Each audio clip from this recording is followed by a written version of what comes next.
Welcome. This is going to be probably a short stream.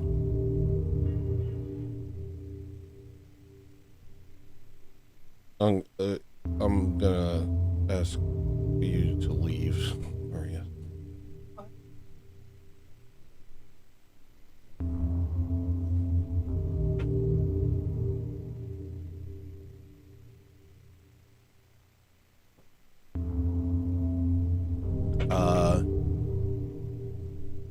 This might be a short stream. We'll see what happens. I think it will.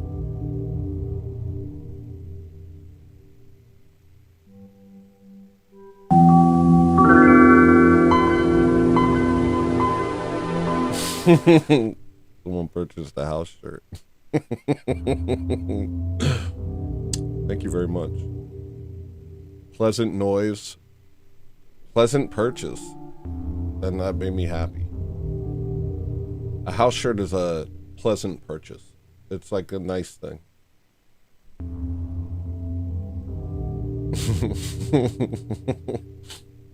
All right.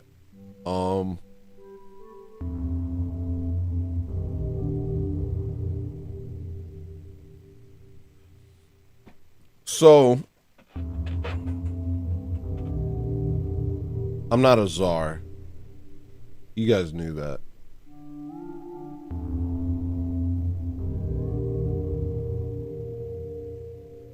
I'm a goofy guy on the internet. For some reason, I've been given this platform, and I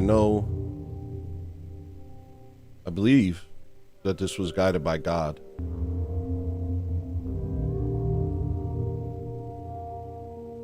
But I'm not a particularly good person, and so I don't know why. Because I fail a lot. And while I talk about orthodoxy a lot, I don't know if this is like an ostensibly orthodox channel. I don't know what ostensibly means. I felt like saying that. The idea of this being an orthodox channel always bothers me because I'm like, if this is an orthodox channel, then God help us. God help us. Because I am a mess. And I am a mutant. And I am a man-child. And I am a monkey. W Gorilla Biscuits.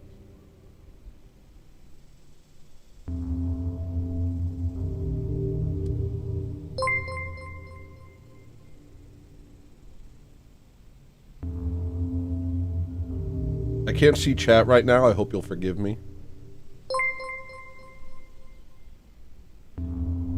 Got some stuff I want to try and work out.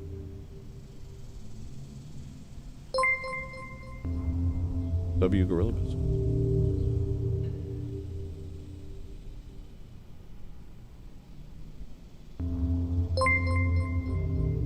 Dangled up.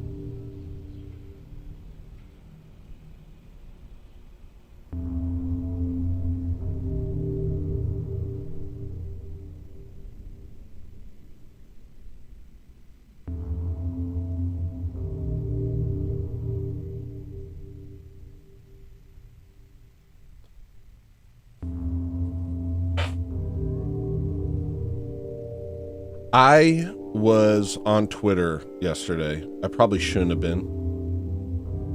I didn't even know I installed it on my phone. I jumped on and then after, you know, catching up to myself, I deleted it.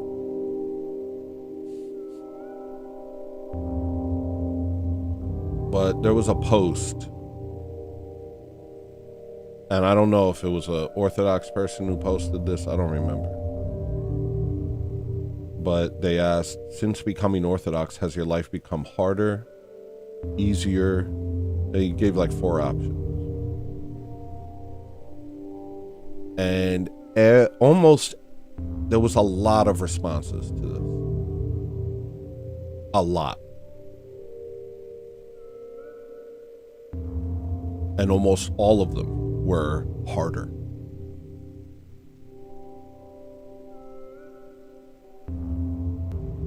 Harder.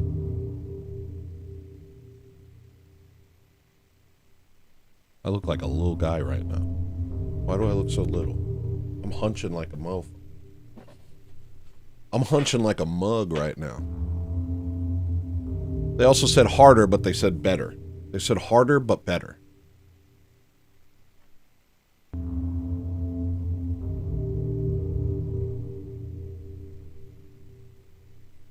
A lot of the inner turmoil that you deal with in your life is gone.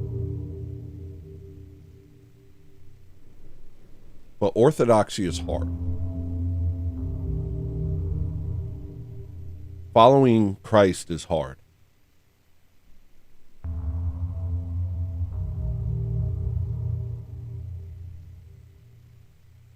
It's impossible.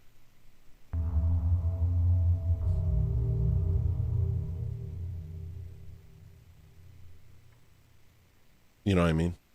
It's kind of impossible. We're just not good enough. It goes against everything we are. And what we are is horrible.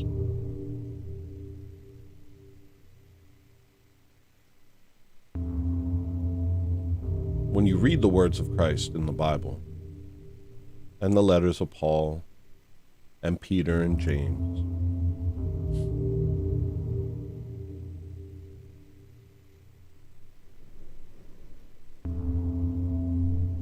and the revelation of John, and his epistles as well,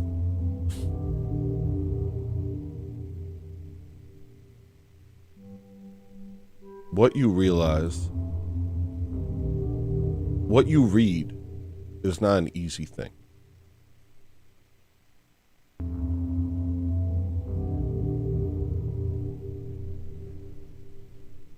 Which is why we spent so much of our lives hoping it's not real.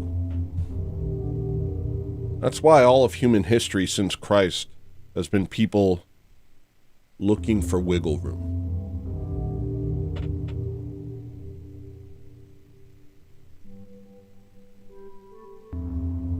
Looking for a new version of Christianity. A version of Christianity that caters to our weakness.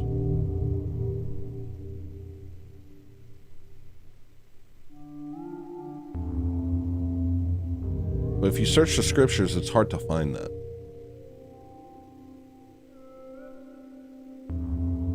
Christianity accounts for our weakness, but it doesn't cater to it.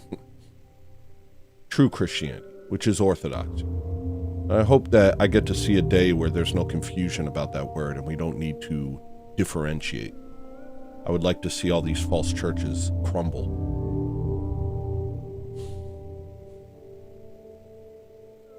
It's a shame that we have to say orthodoxy. Because what it really is the only Christianity.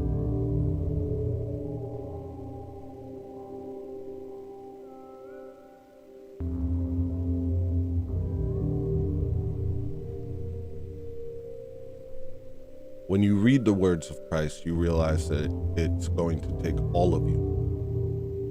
And it is scary.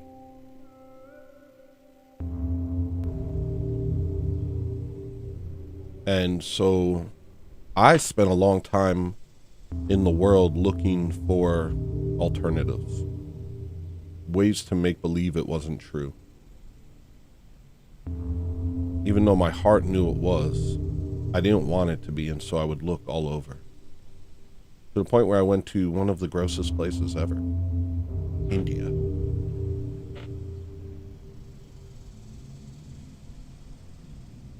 Like going to hell to prove God's not real.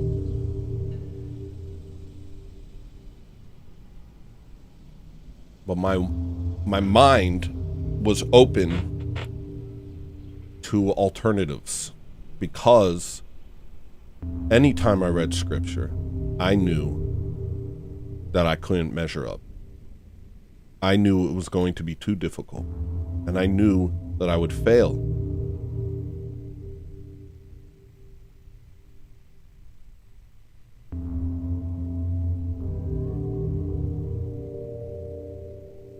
And the churches around me at that time would never really have answers to these things. And if they did, they were facile. They would say things like, oh, as long as you accept, you're good. Don't worry about it. Don't think too much. And there's truth to that. Kind of. As long as you keep getting back up. As long as you keep trying. But it is hard. It is hard to get back up when you fall.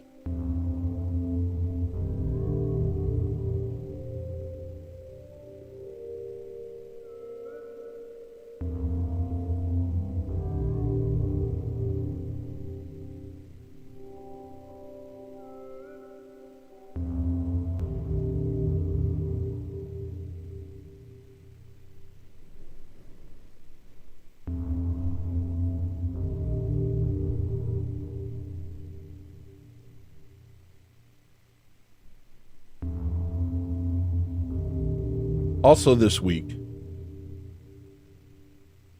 past week, the ecumenical patriarch made it clear what we knew for a long time, that his intention is to reunite with the Catholic Church. And instead of a resounding no, all of a sudden I saw priests and quote-unquote Christians popping up out of the woodwork saying this is a good thing and supporting this. Now, granted, I did also see many people arguing against it and saying this is heresy, this is ecumenism, this is to be avoided, and we will resist it. We will not unite. And the church will split. The church will schism. I don't know how many people are going to unite to this false church versus how many people are going to remain in the true church. But I have a feeling that what will come after this is fully come into fruition is we will be persecuted.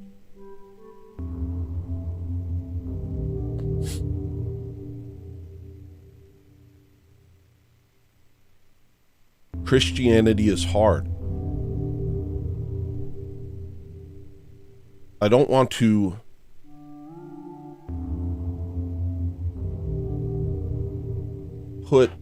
I don't want to ignore that. Jesus didn't ignore that.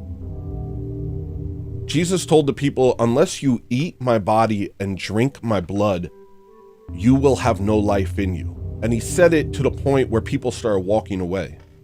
He said, be perfect like your Father in heaven is perfect. And we can't. He said, sell everything you own and follow me. And we don't.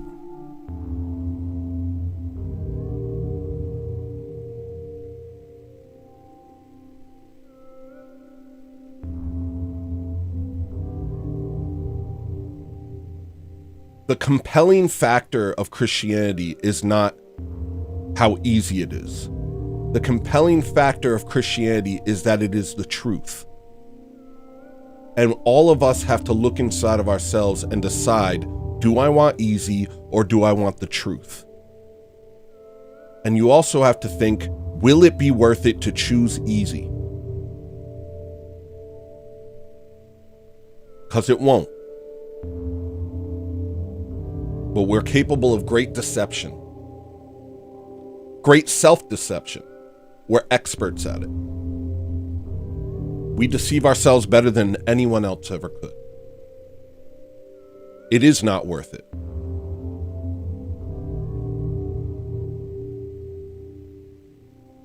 Christ is the only thing that's worth it.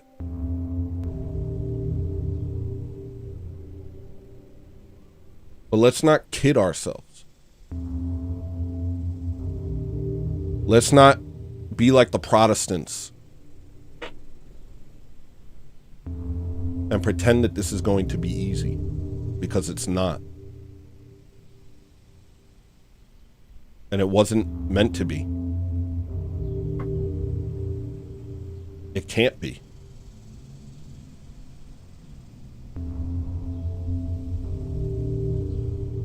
We are a people wrenched from paradise, clawing our way back to God. If you don't recognize that that's the situation you're in,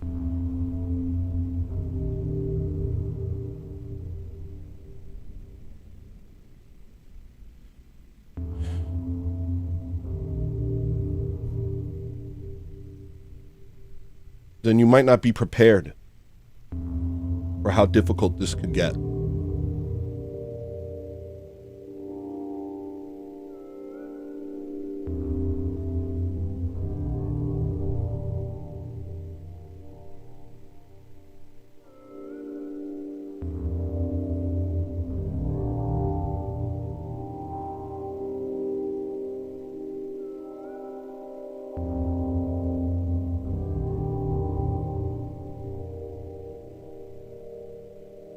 We talk about Neo-Byzantium. And yeah, it's a little bit of a meme, and we're a little bit serious. Maybe very serious. While still fully aware that it's kind of a meme.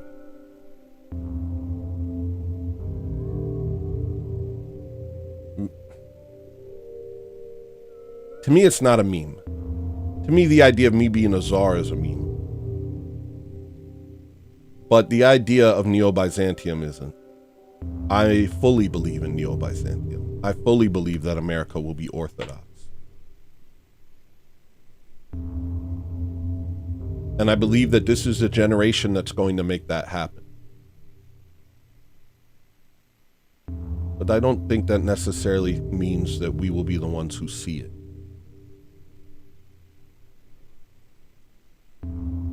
And I think that we are going to die as martyrs.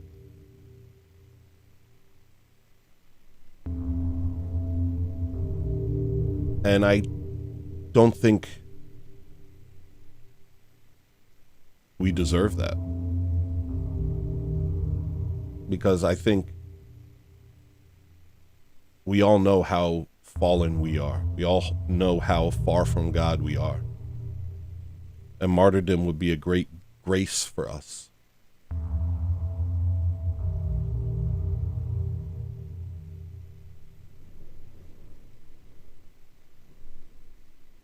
But we have to hold that in our heart.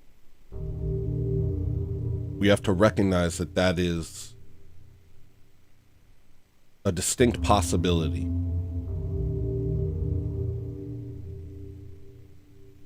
That maybe it won't be with our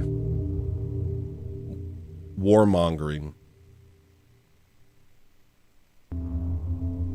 Maybe it'll be with our shed blood. That this country turns into something beautiful.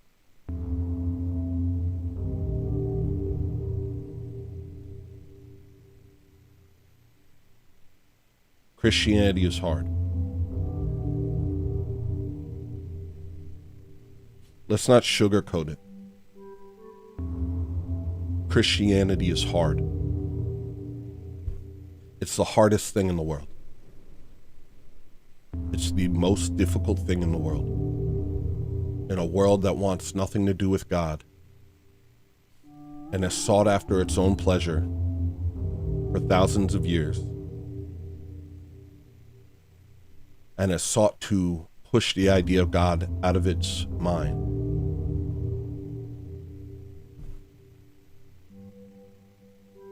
Our entire being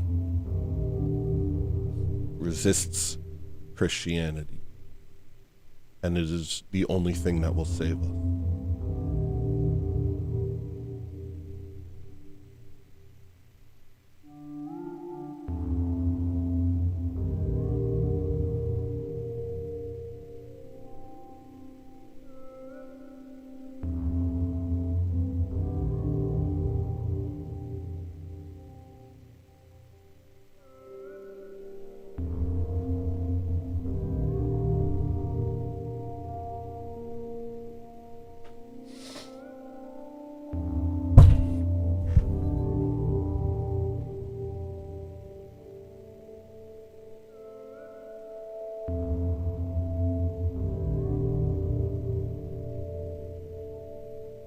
Now, God sees our weakness and he understands our frailty, and his grace is sufficient. And as long as we keep getting back up and keep trying, he will have mercy on us. But that means we don't bow out, we don't give up.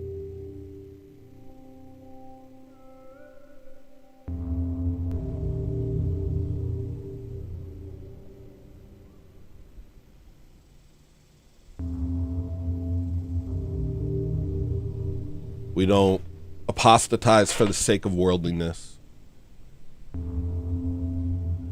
or for any reason. We don't apostatize to save our lives.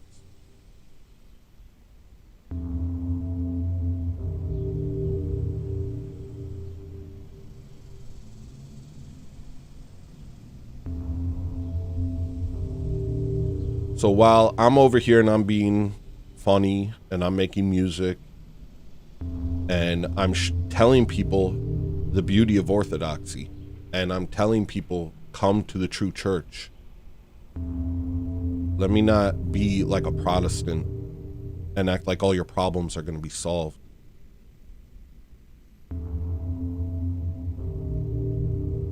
Because what you're doing when you become Orthodox is you are entering the race to the kingdom of God, and it becomes the rest of your life.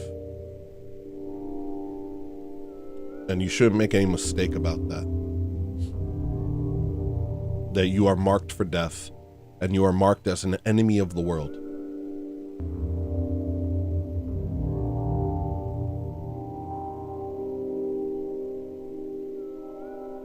I've been toying with the idea of war in my head, because I feel there's nothing left in this modern world, that the devil is in full control. There's no peace. There's almost no beauty to speak of. And everyone's in a fog.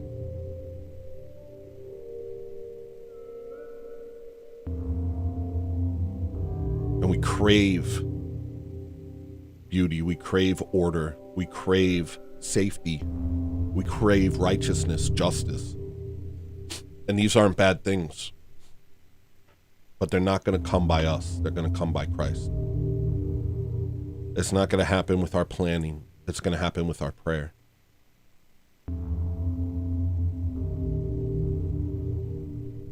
Me and Jimmy were talking on Sunday, and Jimmy said something that really struck me. Yes, it's time for war. But we're not prepared for war. It's time for war, but we're not ready. Now, I don't know what makes us ready.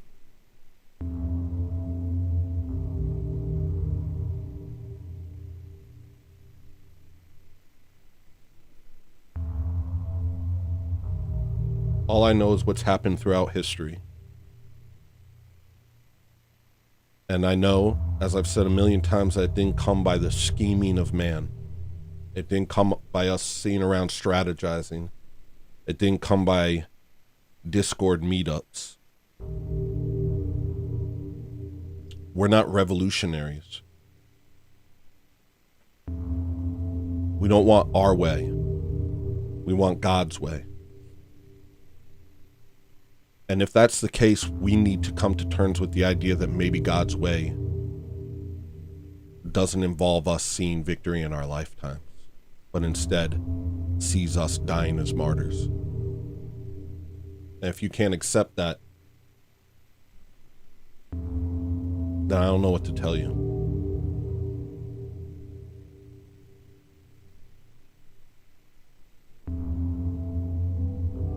Martyrdom's going to take a different turn in the 21st century. Because the whole world is nihilistic and the whole world is broken. The whole world serves themselves. I think there'll be a great deal of grace upon us. For those of us who are still insisting upon the truth. For those of us who are still actually trying. I think deaths will be counted as martyrdom, as an act of martyrdom in situations where we may not have recognized them as such in the past. And some of the saints have said the same thing.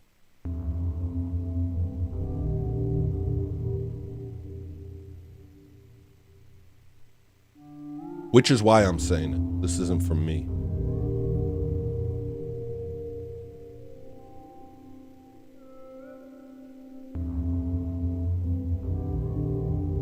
The war is within. The war is a spiritual war. And it starts in your own dark heart. It starts in your own twisted mind.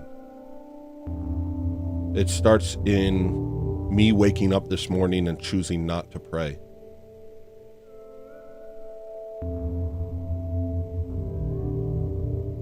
And yesterday morning.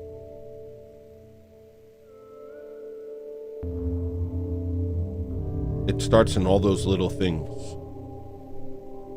Because this is a place where souls are dying.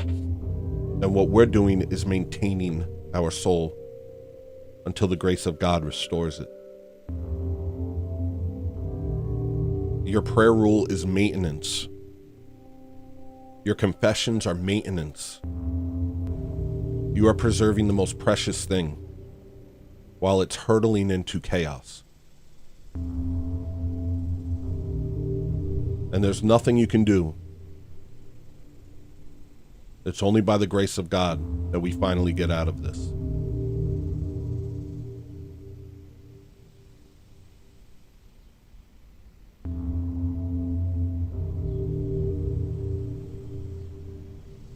But that's why we continue. That's why we continue to wage this spiritual war against ourselves. That's what matters. At the end of the day, your prayers, which may seem like nothing to you.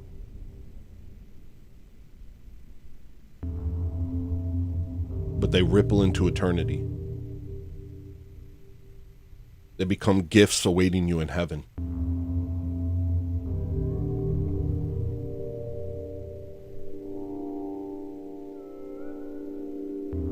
Our job is not to be fooled by the appearances of the world.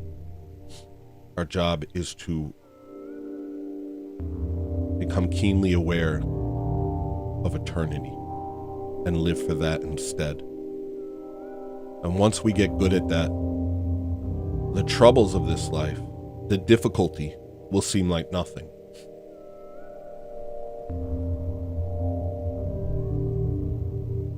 Because the grace of God will carry us through this short prison sentence.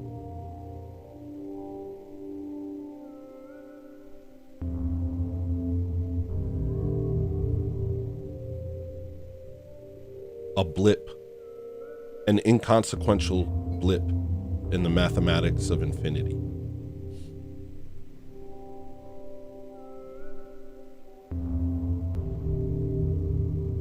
So I'm not saying this so that you lose hope. Don't lose hope. I'm saying this so that you look realistically at what's before you and take it seriously. And I'm saying this so that I do the same thing, because I'm a mess. I'm a monkey.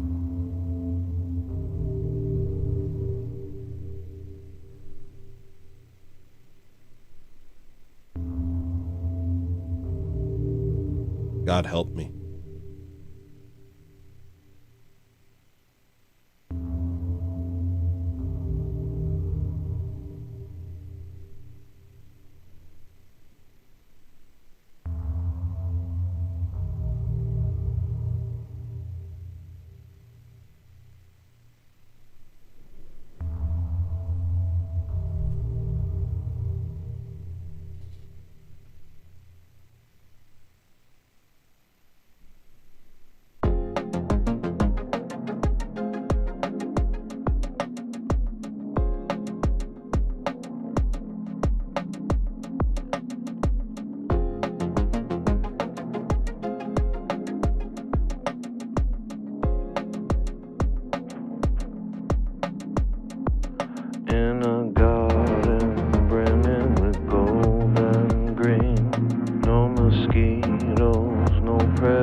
through the trees. Every breeze whispers of eternity. I am finally where I'm supposed to be. Next time that you see me, don't. Next time that they see me, they won't. Next time that you see me, don't. Next time that they see me, they won't. Next time that you see me, don't. Next time that they see me, they won't. Next time that you see me, don't. Next time that they see me, they won't.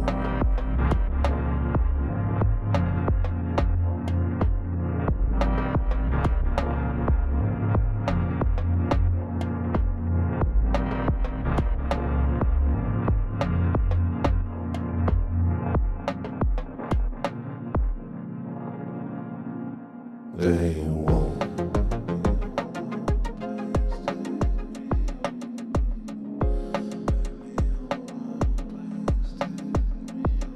They won't.